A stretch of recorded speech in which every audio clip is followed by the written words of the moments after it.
gace k'ikiganiro cyo kwibuka uyu munsi turarebera hamwe uruhare rwihariye rw'abaminisitiri mu gutegura ndetse no gushyira mu bikorwa Jenoside yakorewe Abatutsi mu 1994, cyane cyane aho abaminisitiri bavukaga.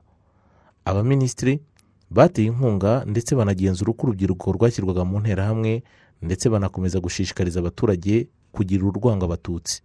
Mu gace k'uyu munsi turareba cyane cyane uruhare rwa Callixte Nzabonimana wari minisitiri w'urubyiruko na siporo wavukaga Igitarama, ndetse n'uruhare rwa Pauline Nyiramasuhuko wari minisitiri w'umuryango n'iterambere ry'umugore wakomokaga i Butare.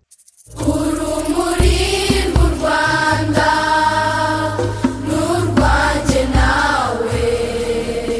Tugiye kureba uruhare rukomeye bamwe mu bari abaminisitiri muri guverinoma y'abajenosideri bagize muri Jenoside yakorewe Abatutsi muri za perefegitura bavukamo bari baroherejwemo mu kiswe autodefense civile. Duhere ku ruhare rwa minisitiri Nzabonimana Callixte wari minisitiri w'urubyiruko n'amashyirahamwe woherejwe gukora Jenoside no kuyobora muri perefegitura avukamo ya Gitarama. Callixte Nzabonimana nka minisitiri w'urubyiruko na perezida wa MND muri perefegitura ya Gitarama yagize uruhare runini mu kwinjiza urubyiruko mu mutwe w'Interahamwe, kuzishakira imyitozo, kuziha intwaro no kuzishishikariza kwanga Abatutsi muri iyo perefegitura no mu gihugu cyose. Nyuma hagati y'Amata na Nyakanga 1994, Callixte Nzabonimana yategetse Interahamwe kwica Abatutsi. Mu kwezi kwa Gicurasi 1994, Nzabonimana Callixte na Jean Kambanda baremye batayo y'abicanyi yiswe batayo Ndiza. Yari igizwe n'abasirikare n'Interahamwe muri segiteri Kibangu, komine Nyakabanda, aho batanze imbunda banabwira abaturage ko izo mbunda zari zo kwica Abatutsi. Iyo batayo yahise itsemba Abatutsi bari bararokotse ubundi bwicanyi bwarimo bubakorerwa. Nzabonimana yahaye abo bicanyi imyenda n'ingofero bibaranga, amabendera y'emerende n'imbunda.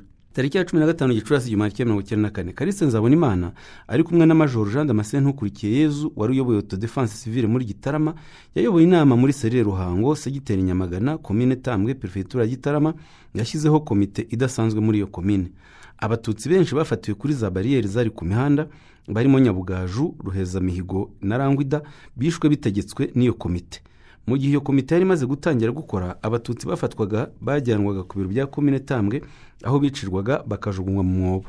Hagati y'itariki ya 8 n'iya 12 Mata 1994, Callixte Nzabonimana yakoranyije mu nzu ye yabagamo yari muri segiteri Kavumu, ayikoranyamo abicanyi bo muri segiteri za Kavumu n'Amahembe, komine Nyabikenke. Yabasabye kwica Abatutsi, abasobanurira ko bateye u Rwanda y'Abatutsi kandi ko kubatsinda byasabaga kwica Abatutsi. Yanababwiye ko batagomba kureka inyenzi z'imbere mu gihugu gufasha izo hanze, bikaba ariyo mpamvu byari ngombwa kuzica. Yashakaga kuvuga kwica Abatutsi.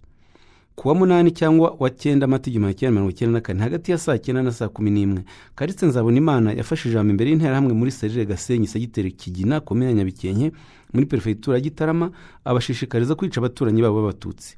Nanone kuwa 9 Mata 1994, hagati ya saa 11 na saa 12, Callixte Nzabonimana yayoboye indi nama muri Serire Kigali, segiteri Kavumu, komine Nyabikenke.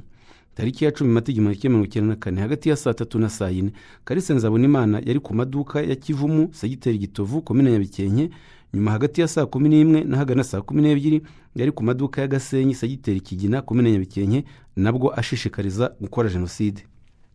Tariki ya 8 Mata 1994, Callixte Nzabonimana yayoboye inama iwe mu rugo, asaba abayitabiriye guhorera urupfu rwa Perezida Habyarimana, anabaha intwaro zarimo imbunda 3 yahaye Interahamwe. Callixte Nzabonimana yabwiye abaturage b'abasivile b'Abahutu ko bagomba gukoresha imbunda n'intwaro gakondo mu kwica Abatutsi mbere yo kurya inka zabo. Yanavuze ko azatanga izindi ntwaro, asaba abakeneye intwaro za gakondo kuziwe mu rugo. Yavuze ko izo ntwaro azazijyana ahandi niba abaturage batazikoresheje. Tariki 11 Mata 1994, Abatutsi bari barahungiye kuri Kiliziya ya Ntarabana bahavanwe n'Interahamwe zagiye kubicira kuri Nyabarongo bitegetswe na Callixte Nzabonimana. Mu gihe abo Batutsi bari mu nzira zijya Nyabarongo kwicirwayo, Callixte Nzabonimana yari akomeje gutanga intwaro. Bamwe muri izo mpunzi z'Abatutsi zashoboye gucika abicanyi babasha guhungira i Kabgayi. Tariki ya 12 Mata 1994, muri komine Nyabikenke, Callixte Nzabonimana yateguye imyitozo ya gisirikare, ategeka Interahamwe kuyikurikira. Iyo myitozo ya gisirikare yatanzwe n'umujandarume ukomoka muri Musasa. Callixte Nzabonimana yatangarije abitabiriye iyo myitozo ko Abatutsi ari abanzi b'u Rwanda, bikaba ni ngombwa kuba kubica. Uwo mugoroba Abatutsi benshi biciwe i Gitovu n'i Kavumu bishwe n'Interahamwe. Mu bishwe harimo akizanye n'abana be babiri, Epimake Sehinda n'umuryango we na Sezerahiga n'umuryango we. Tariki ya 15 Mata 1994 ku maduka ya Butare segiteri Rutongo komine Rutobwe perefegitura Gitarama, Callixte Nzabonimana yafashe ijambo imbere y'abantu benshi abwira abahutu ko bagomba kwica inyenzi, no kuvuga abatutsi hose mu gihugu n'ibyitso byazo, bagafata imirimo yabo n'ibintu byabo. Yababwiye kandi ko no muri bo harimo abatutsi batagomba kubacika. Callixte Nzabonimana yahise asaba abasirikare n'abaturage gufata abo batutsi. Nyuma y'iyo nama abatutsi benshi bishwe n'abicanyi barimo Interahamwe, abasirikare n'abasivili b'abahutu. Mu kubashishikariza kwica yahaye abari bahari inzoga y'urwagwa, abasaba kwica umututsi wese waba barimo. Callixte Nzabonimana yaraherekejwe n'abajandarume na suprefe ya Ruhango. Abatutsi benshi barishwe uwo munsi barimo Specioza Karuhongo, Jean Ujeneza na Gabriel Kanimba. Abicanyi barimo Vincent Karegeya, Ruhunga, Cypriani, Jerome Mushimungunga, Munyurabatware, Sebagande, Emile Munyemana na Prosper Hategekimana. Tariki ya 16 Mata 1994 Nzabonimana yagiye Kabgayi gushakisha abatutsi b'Inyabikenke bahungiyeyo. Kugira ngo ashobore kubica, Nzabonimana yabasabye gusubira iwabo, abizeza ko amahoro yagarutse. Nyamara uwo munsi muri komine Nyabikenke akoresheje icyuma kirangurura amajwi, Callixte Nzabonimana yahamagariye gutsemba abatutsi ba nyuma bari bahasigaye. Nzabonimana yikomye cyane burugumestre Jean Marie Vianney Mporanzi utaritabiraga bihagije ubwicanyi. Nzabonimana yaje kujya muri komine Rutobwe afunguza abantu bari bafungiye kuba barisha abatutsi. Nyuma abo bantu bishe abandi batutsi bagenda bigamba ko Nzabonimana yabahaye ububasha bwo kwica. Tariki ya 18 Mata 1994 Callixte Nzabonimana, Jean Kambanda n'abandi baminisitiri ba guverinoma y'abicanyi barimo Prosper Mugiraneza bahamagaje inama yitabiriwe na baburugumesitiri bazakomereza perefegitura Gitarama. Muri iyo nama Nzabonimana yategetse kwica aba baburugumesitiri n'abandi bayobozi bo mu nzego z'ibanze barwanyaga iyicwa ry'abatutsi. Nyuma gato y'iyo nama burugumesitiri wa komine Mugina Callixte Ndagijimana n'abakonseye babiri ba komine Nyamabuye, Bernard Twagiramukiza wa segiteri Ruri na Martin Gasigwa wa segiteri Musiba bishwe n'abahutu b'abasivile n'Interahamwe. Nzabonimana yikomye bamwe mu baburugumesitiri abarega kudashyigikira bihagije iyicwa ry'abatutsi, ababurira ko bashobora gusimburwa n'Interahamwe. Mu yindi nama yabaye mu Ruhango muri segiteri ya Nyamagana komine Tambwe perefegitura Gitarama, Callixte Nzabonimana na Jerome Bicamumpaka bavuze ko abatutsi bagombaga kwicwa kandi abahutu bakaba bataragombaga kwerekana ko babakunze ngo babagirire impuhwe. Nyuma gato y'inama komite z'umutekano zigizwe n'Interahamwe muri serire Ruhango bayogoje ako karere bica abatutsi. Nzabonimana yavuga ko umwanzi ari umututsi washoje intambara agatera aturutse Uganda. Asobanura ko abahutu bose birengagije ishyaka rya politiki babereye abayoboke, ko bagombaga rero gushyira hamwe mu kurwanya umwanzi. Nyuma y'inama za bariyeri zahise zishyirwa ku mihanda zirakazwa, abatutsi baraterwa bicirwa amazu yabo. Hagati ya Gicurasi na Mata 1994 Callixte Nzabonimana yagiye muri komine Masango ategeka Interahamwe gusenya amazu yose yasizwe n'abatutsi bakayasimbuza ibihingwa kugira ngo bahishe ibimenyetso by'ubwicanyi bwakorewe abatutsi. Burugumesitiri Silas Mpamo wari waratsembye abatutsi b'Imasango yavuze ko hari komisiyo mpuzamahanga yashyizweho kugira ngo iperereze ku bwicanyi bwakorewe mu Rwanda, bityo bikaba byari ngombwa gusiba ibimenyetso byose by'ubwicanyi. Nzabonimana yasabye ko bikorwa. Callixte Nzabonimana yarongeye akora nk'ibyo bikorwa muri komine Nyamabuye. Yagiye ku biro bya komine Nyamabuye asaba abahutu b'abasivile hasanze gusenya inzu y'umututsi wishwe, bagasiba ibimenyetso byose kugira ngo hagize uperereza icyo abatutsi babaye ntikimenyekane. Nzabonimana Callixte yahamijwe icyaha cya Jenoside n'urukiko mpanabyaha mpuzamahanga rwashyiriweho u Rwanda, ahanishwa igifungo cya burundu. Dukomereze ku ruhare rwa Pauline Nyiramasuhuko, we woherejwe gukora Jenoside muri perefegitura ya Butare. Guverinoma y'abicanyi yashyizeho politiki yo gutsemba abatutsi yise kugarura umutekano kuri guverinoma ya Kambanda, bikaba byari bivuze kwica abatutsi bose. Iyo guverinoma yashakaga ikoresheje uburyo bwose kugenzura ubwicanyi kugira ngo bukorwe hakurikijwe gahunda yateguwe nayo. Buri perefegitura yari ishinzwe minisitiri washyiriweho kugenzura Jenoside kugira ngo arebe niba ikorwa hubahirijwe amabwiriza yashyizweho na guverinoma y'abicanyi. Minisitiri Nyiramasuhuko yari ashinzwe Jenoside muri perefegitura ya Butare. Nyiramasuhuko Pauline yagize uruhare runini mu ishyirwa mu bikorwa ry'iyo politiki ya Jenoside muri perefegitura ya Butare. Twibutse ko Pauline Nyiramasuhuko yavutse muri Mata 1946, avukira muri serire Rugara, segiteri Ndora, komine Ndora, perefegitura ya Butare. Mu gihe cya Jenoside yakorewe abatutsi, Pauline Nyiramasuhuko yari minisitiri w'umuryango n'iterambere ry'umugore muri guverinoma y'abicanyi iyobowe na Jean Kambanda. Nyiramasuhuko Pauline yitabiriye inama zose za guverinoma y'abicanyi iyobowe na Kambanda Jean zateranye hagati y'itariki 9 Mata n'itariki 14 Nyakanga 1994. Tariki ya 7 Gicurasi 1994 Nyiramasuhuko Pauline yitabira inama y'abaminisitiri yateraniye i Murambi yiga ibya defense civile, bivuze kwitabara kw'abaturage. Iyo gahunda ya defense civile ya guverinoma y'abicanyi yari kimwe mu bigize ingamba zo gutsemba Abatutsi.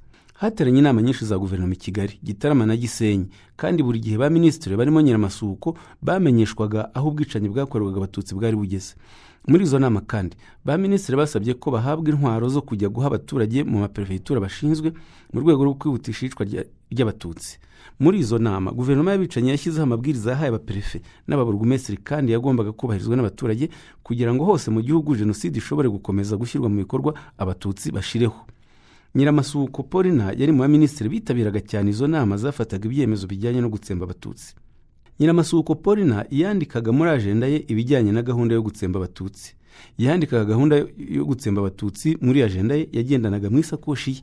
Iyo gahunda yerekanaga itegurwa ry'ubwicanyi bwibasiraga Abatutsi muri rusange, ikanasobanura uruhare rwe by'umwihariko. Nyiramasuhuko yandikaga ibyavugwaga mu nama za guverinoma y'abicanyi kugira ngo azashobore kubishyira mu bikorwa muri perefegitura ya Butare. Iyi agenda yerekana ikorwa ry'ubwicanyi muri rusange n'uruhare guverinoma y'abicanyi bufitemo. Iyi agenda ni ikimenyetso cyanditse cy'itegurwa rya Jenoside yakorewe Abatutsi ryakozwe na MRND, CDR n'andi mashyaka yari abumbiye muri Hutu Power. Iyi agenda yerekana kandi ko kuva mu kwezi kwa Mata kugeza mu kwa Nyakanga 1994 guverinoma y'abicanyi iyobowe na Jean Kambanda ariyo yafashe ibyemezo byose byari bijyanye n'umugambi wo gutsemba Abatutsi. Nyiramasuhuko yicishije Abatutsi kuwa 21 Mata 1994 mu kigo cy'ubushakashatsi Butare cya IRST. Nyiramasuhuko yashyirishijeho za bariyeri nyinshi mu mujyi wa Butare zakoreshwaga mu guhiga Abatutsi no kubica. Umuhungu we Shalom Arsene Ntahobari nawe yagoje prefegitura ya Butare yose ahiga Abatutsi. Iyo yamaraga kumenya aho Abatutsi babaga bari, Nyiramasuhuko n'umuhungu we babavanaga aho babaga bihishe bakabajyana aho bagombaga kwicirwa.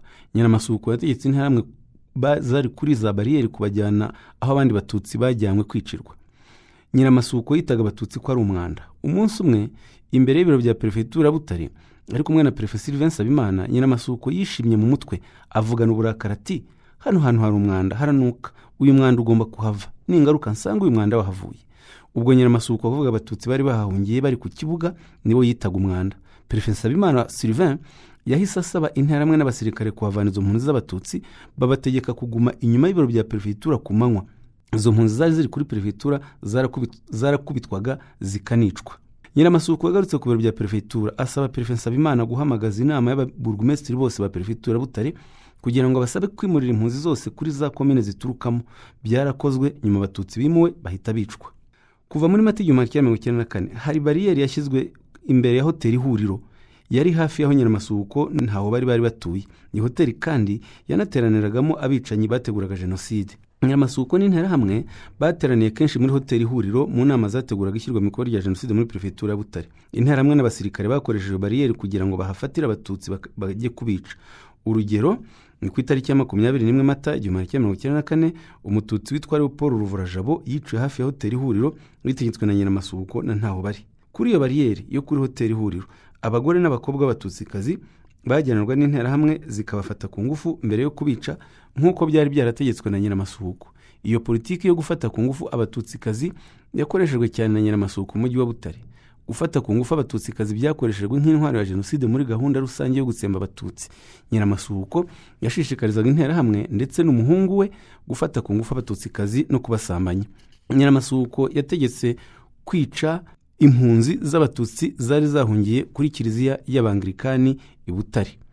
Nyuma y'uko Nyiramasuhuko ntaho bari bicira impunzi z'Abatutsi zari kuri prefegitura Butare, hagati yo kuwa 19 Mata 1994 kugeza mu mpera z'ukwezi kwa Nyakanga 1994, abarokotse ubwo bwicanyi bajyanywe mu bice binyuranye bya prefegitura kwicirwayo, nko mu gashyamba kari hafi y'urusengero rw'Abangirikani aho Abatutsi batotejwe urubozo mbere yo kwicwa. Nyiramasuhuko Pauline yahamijwe icyaha cya Jenoside n'urukiko mpanabyaha mpuzamahanga rwashyiriweho u Rwanda, akatirwa igifungo cya burundu mu rwego rwa mbere, ariko mu bujurire igihano cyaragabanutse akatirwa gufungwa imyaka 47. Umuhungu we Arsene Shalom Ntahobari nawe yakatiwe gufungwa imyaka 47 kimwe na nyina. Urumuri rw'u Rwanda n'urwanjye nawe. Wakoze kuba wakurikiye ikiganiro, tubwire icyo ugitekerezaho unagisangiza abandi.